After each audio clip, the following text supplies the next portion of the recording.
Sejak film dokumenter Netflix I School, Murder, Coffee and Jessica Wongso dirilis, kasus kematian Mirna Salihin kembali jadi sorotan publik.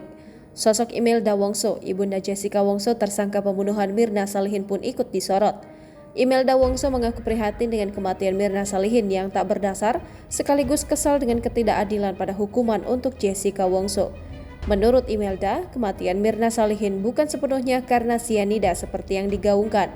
Imelda berpendapat bahwa Arif Sumarko, suami Mirna Salihin, terlalu terburu-buru membawa Mirna ke rumah sakit sehingga tak mendapat pertolongan yang benar.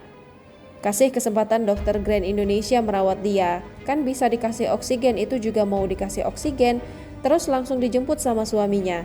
Suaminya bawa, mati di perjalanan, meninggalnya di perjalanan kan? Siapa yang disalahkan? Kata Imelda Wongso, dilihat dari tayangan YouTube. Imelda menyayangkan sikap Arif karena Mirna kala itu dikatakan cukup normal usai menenggak kopi beracun tersebut. Ia meyakini bahwa bila Mirna ditangani sangat tepat oleh dokter, maka tak akan ada kejadian buruk yang menimpa. Kalau dibiarin dirawat sama dokter Joshua, ya diemin aja, jangan dibawa karena dokter Joshua udah kontak sama ambulans. Jangan bilang cuma 28 menit saya berusaha.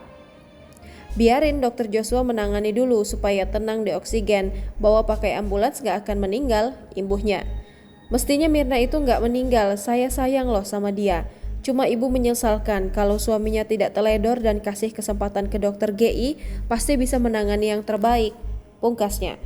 Download Tribun X sekarang, menghadirkan lokal menjadi Indonesia.